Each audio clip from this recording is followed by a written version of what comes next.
Are we being watched by aliens from outer space? Are these the craft they're using to visit us? Did this Scottish forester really have a close encounter in this lonely glade? And what does this classic UFO film show? A flying saucer or something more down to earth?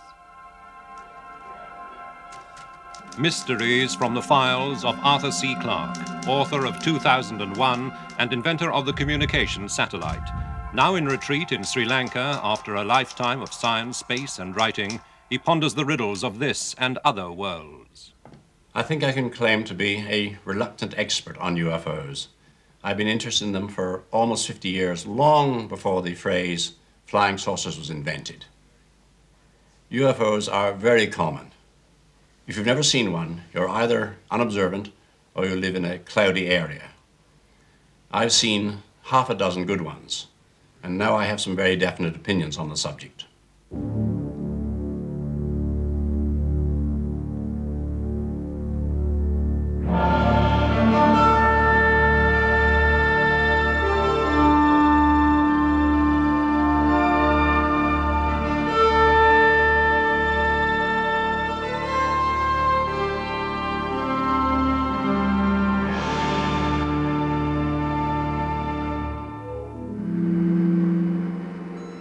It was just before midnight on December the 30th, 1978, that this Argosy aircraft took off in New Zealand on a newspaper delivery run.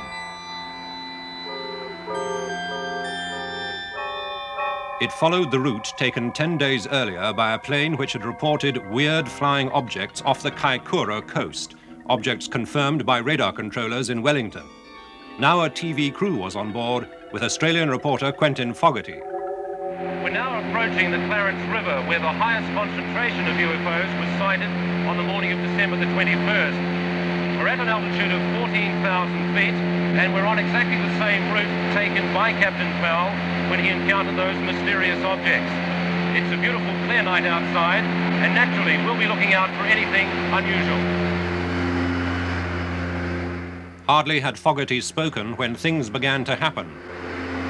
We've just heard from Wellington radar that we've got an object about a mile behind us and it's following us. Let's hope they're friendly.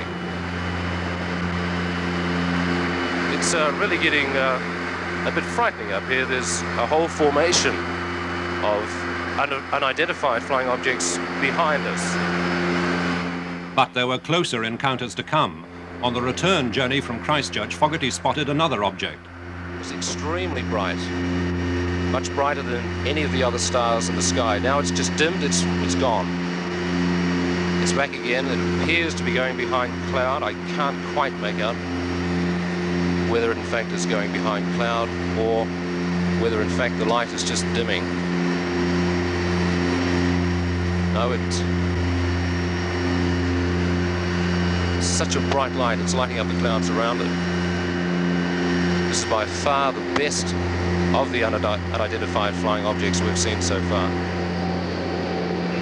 According to our cameraman, David Crockett, who's been filming it for the past few moments, it appears to have a brightly lit bottom and a transparent sort of sphere on top, so it appears to be, well, like a flying saucer.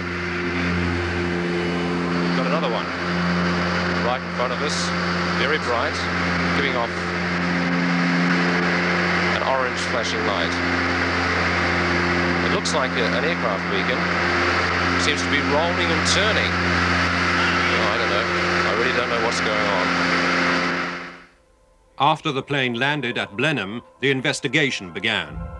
Skeptics suggested they'd seen the planet Venus, but most of the film was taken more than half an hour before Venus could have been visible. An American Navy physicist, Dr. Bruce Maccabee, analyzed the film and rejected theories that it showed meteors or ships or birds. Several of the objects had shown up on radar screens. One of them had left this extraordinary trail on a single frame of film. And although the start of this sequence is out of focus, some frames seem to show what the TV crew and pilots said they'd seen. a luminous base with a transparent top. Dr. Maccabee's conclusion, no known explanation could account for all the facts.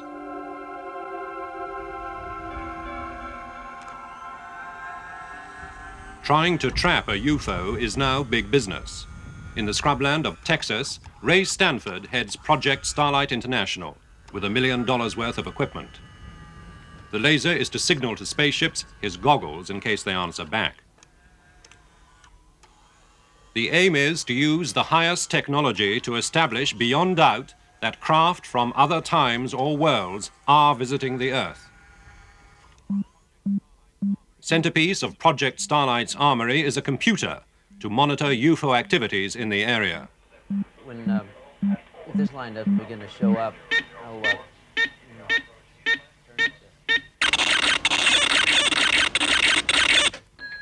This is an Operation Argus alert.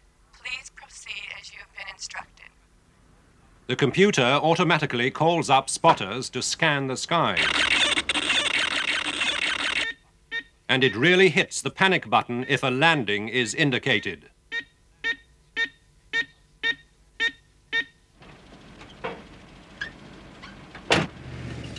With techniques like these, Stanford hopes to add to the evidence he's already amassed. Like this film he shot at Corpus Christi in Texas in 1959. After extensive endeavor to explain it, neither the Air Force nor the National Investigation Committee on Aerial Phenomena could come up with any ordinary explanation. I don't know what it was, but it was tubular and bright, and small objects came and departed at high speed.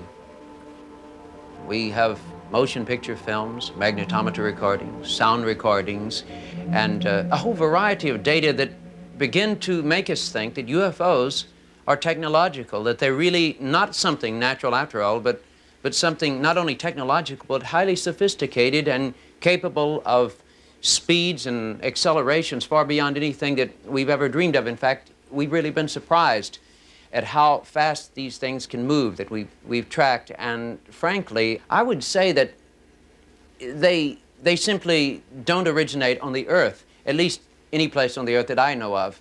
If the Soviet Union has that kind of technology, God help the free world. And if the free world has it, God help the Soviets. It was this man, Kenneth Arnold, from Boise in Idaho, who ushered in the era of the flying saucer.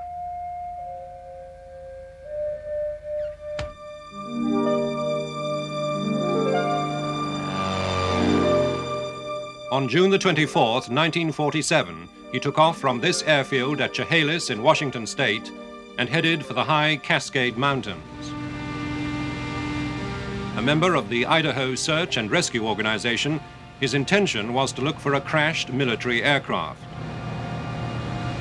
But as he scoured the slopes of Mount Rainier, something happened to change his life and trigger off a worldwide obsession that endures to this day.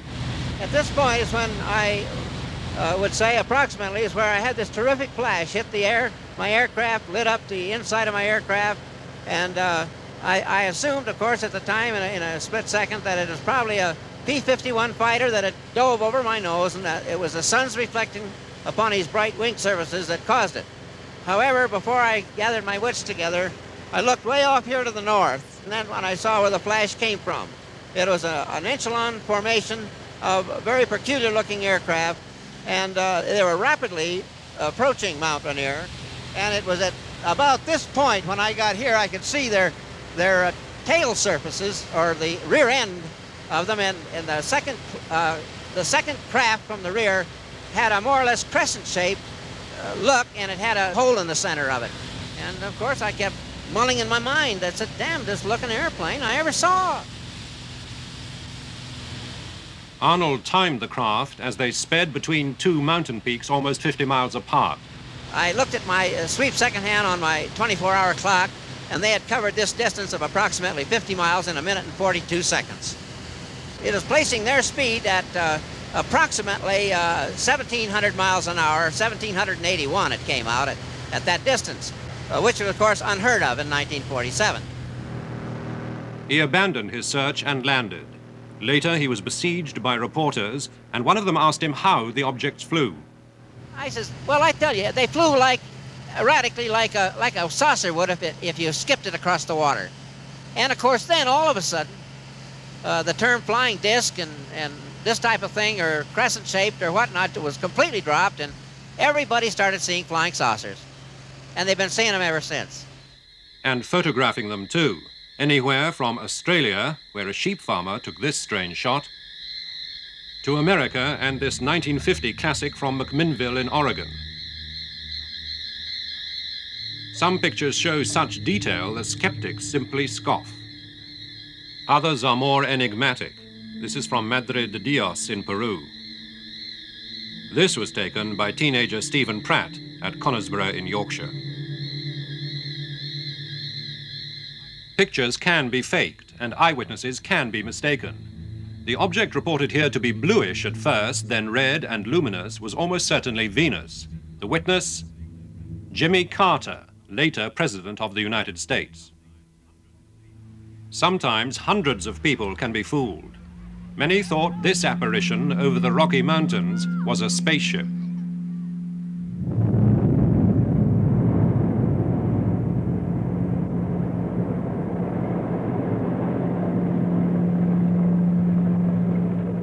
In fact, it was a large meteorite which grazed the Earth's atmosphere 40 miles up and then bounced off forever into space. But don't laugh at these people. Anybody can be fooled by a thing like this. I've been myself. In fact, behind these doors is my own favorite personal UFO.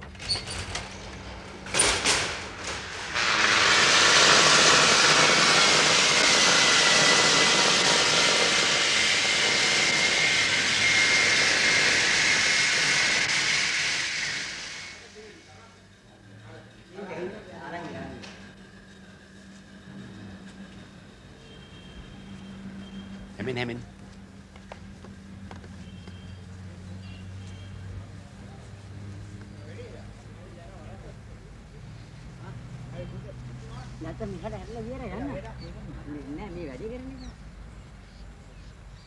I was standing in the garden of my house late one afternoon. The sun was just above the horizon, and higher up in the sky, the planet Venus was shining like a brilliant star.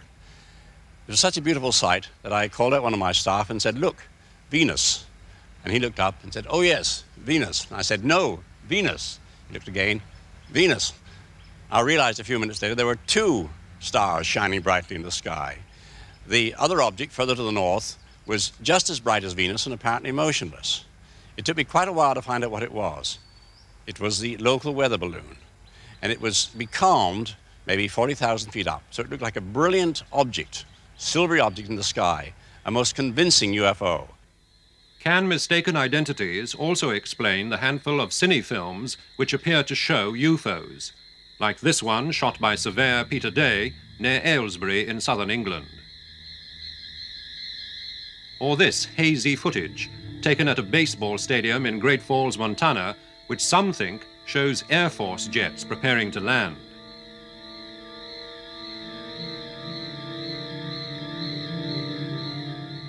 Or this, filmed by a British television crew in Oxfordshire.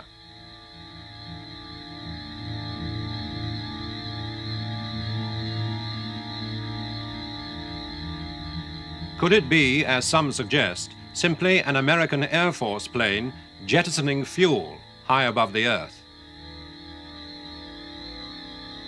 One of the most celebrated of all UFO films is this, shot at Catalina Island in California by professional cameraman Lee Hansen.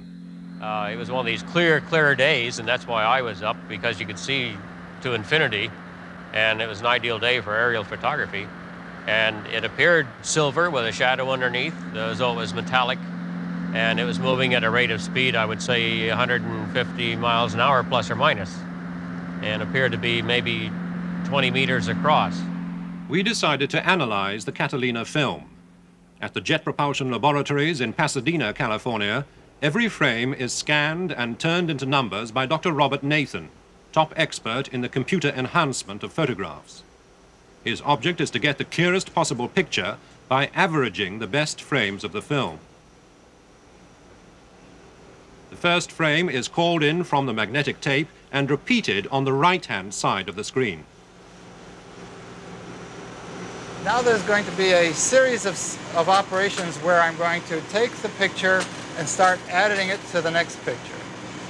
The second photograph is being brought in. Its contrast is stretched. And now it is being added to the first photograph. This picture now represents the average of the two photographs. And we're beginning to see a smoothing out of the background sky and an emergence of various shapes in the object. The third photograph has been brought in. This picture shows the average of all of these three. And now you begin to see an appearance of a strong white image on the top. And there seems to be some holes or some kind of transparency underneath here. One takes a good look at this, and considering that the speed of the object, as reported by Lee Hansen, the photographer, is that this is moving at about 120 miles an hour, this begins to look like a small commercial airplane. And one can draw the comparison that you have the bright wing on the top, the windows, and the stabilizer, the rudder structure, and that's it. The Catalina film, I'm afraid, falls into the category of an identified flying airplane.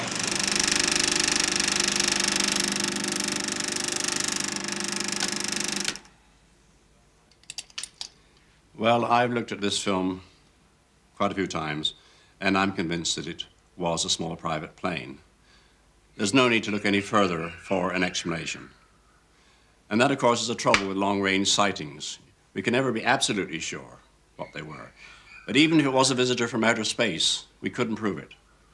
For this reason, I'm no longer interested in UFO sightings. But what does intrigue me, what is very mysterious, are the so-called close encounters.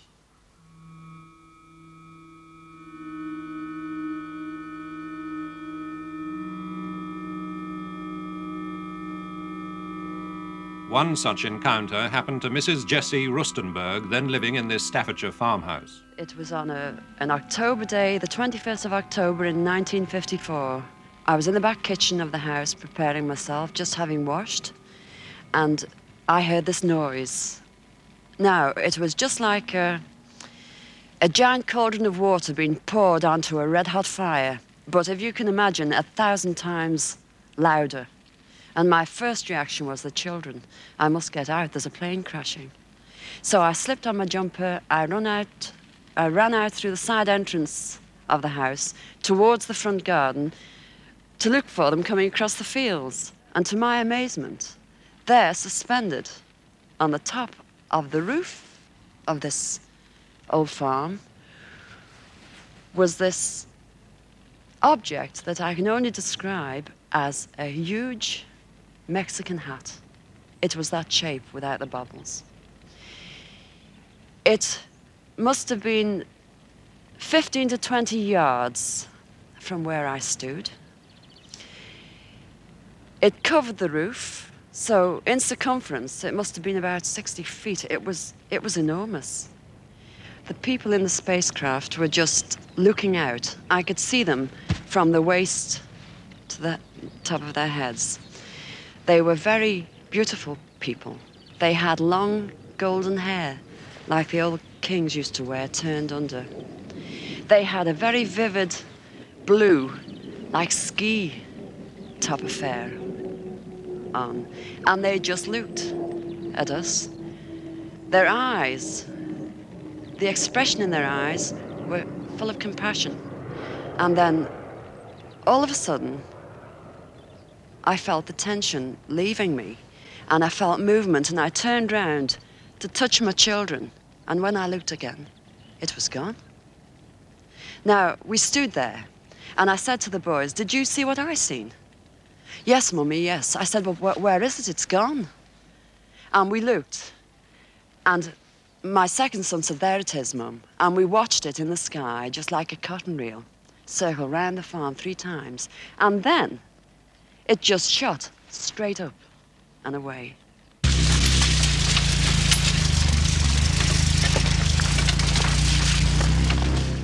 But just occasionally, there is physical evidence to back up reports of close encounters.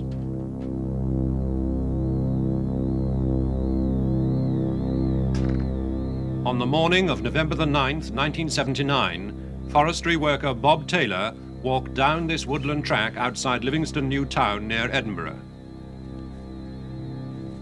He rounded a corner and was astonished to be confronted by an unearthly object. It was a huge thing with a big round dome, a very dark grey colour, and it had a big flange going all the way around. I could see arms sticking out of this flange with what I took to be blades on the top. Later, he described what he'd seen to a local newspaper artist who drew this sketch.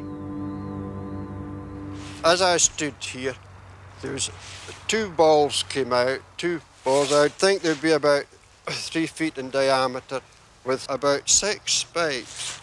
And they were rolling on these spikes. And they came right up beside me. And I remember feeling a tug at that time. A very powerful smell, a choking sort of smell. And that was it. He crawled up this path and staggered home, to be met on the doorstep by his bewildered wife. It looked terrible when he came in the door, and he just stood at the door, and I said, "Have you had an accident with your lorry?" And he said, "No, I've been attacked." And I said, "What with?" And he said, "A spaceship." And I said, "Oh, goodness me, there's no such a thing as a spaceship. I'm going to phone the doctor. You must have fell and hurt your head." He looked quite shocked, and he was drained. He was right white, and his face was dirty, and he had a red scar here.